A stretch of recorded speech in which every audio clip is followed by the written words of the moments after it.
glad to have 4 experts here on the panel, all coming from different areas.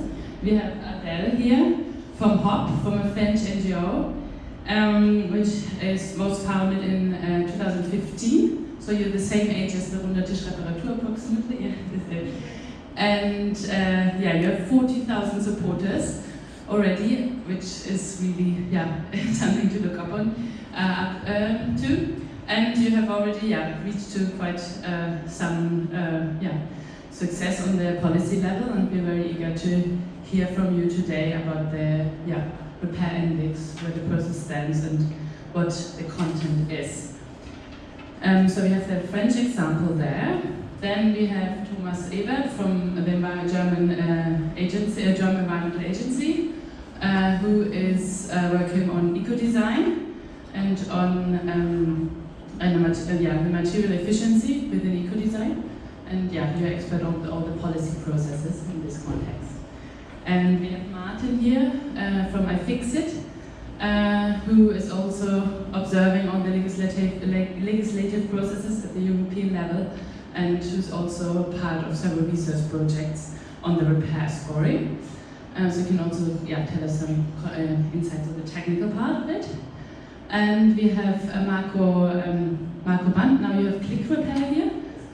Okay, I want to introduce you as Werk Guarantee, but you can later on, it's part of it. We have one company representative here, and that's an interesting model of company you wouldn't directly expect to be linked with a repair. So very eager as well to hear from you later on. What is your business model? How does it link to repair? And what do you think about the repair scoring? Okay, so I think we start with you, Adèle.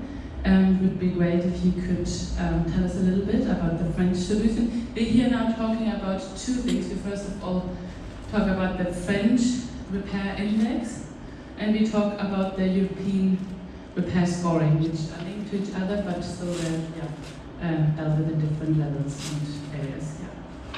Thank you. I'm not sure this microphone works. Does it work? Yeah. So thank you, Joanna, and thanks everyone for coming in. It's been a long day. I'll just take a few minutes to present the French repair scoring system to give you a little bit more context on HOP. So HOP is a French NGO. Halte à l'obsolescence programmée could translate to stop planned obsolescence basically, and we do 3 things: raising awareness and giving information to people, public policy recommendations and lobbying, and gathering companies in a business club for durability. To give you a bit more context right now, I'm not sure we can see all of the PowerPoints. Okay. So, as a background of durability policies in France, there have been some progress in the last few years, starting in 2014 with a law on consumption, which improved the availability of spare parts, that it said that you should have information on for how long the spare parts are available. But the bad thing about this is that the obligation only applies if there are spare parts. If there are no spare parts, the retailer doesn't need to say anything. So it's pretty much counterproductive, but hopefully it's going to change.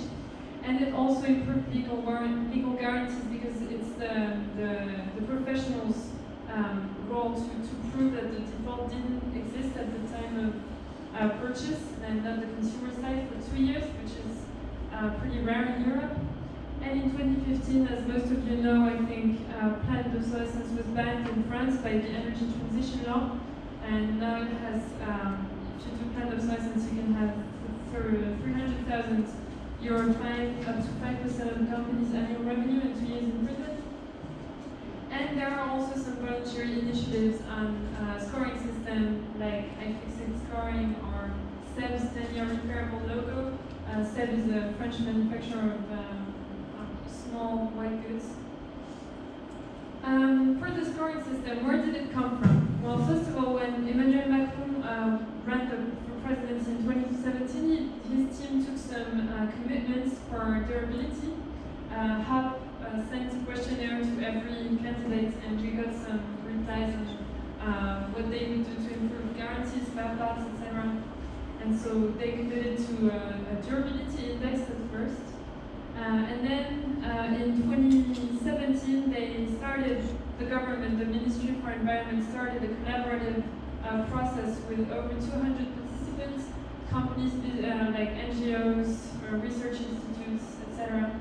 And the result was a roadmap published in April 2018 with 50 measures for circular economy, which touched very broad aspects like waste, also not only products, but and the 10th measure of this circular economy roadmap is the repairability scoring system, and basically says that the simple information on repairability will be mandatorily available on electrical and electronic products, elaborated by the French Environment Agency and the Ministry by a stakeholder consultation.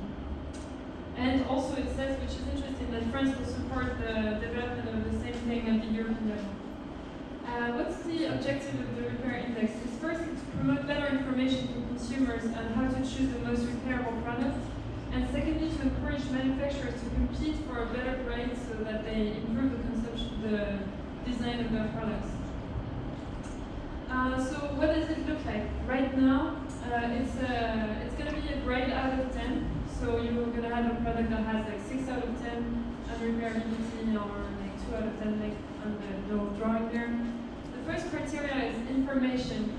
So you have no points if you provide no information on repairing.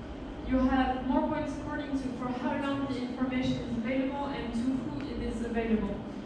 One thing that is to note, which is pretty good in the repair index, is that it takes into account self-repair. So you have the most points if you make your repair available to everyone, to consumers, which is interesting.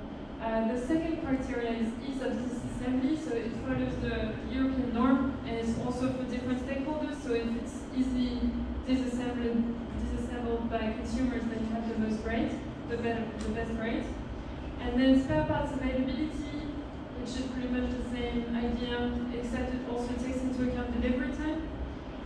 One very interesting criteria is the price of spare parts, which is for us an essential part of this repairability index, because you can have, otherwise you can have a product that has like 10 out of 10, but when you try to buy the spare parts, it's like more than the price of the new product or something, and then it doesn't make sense.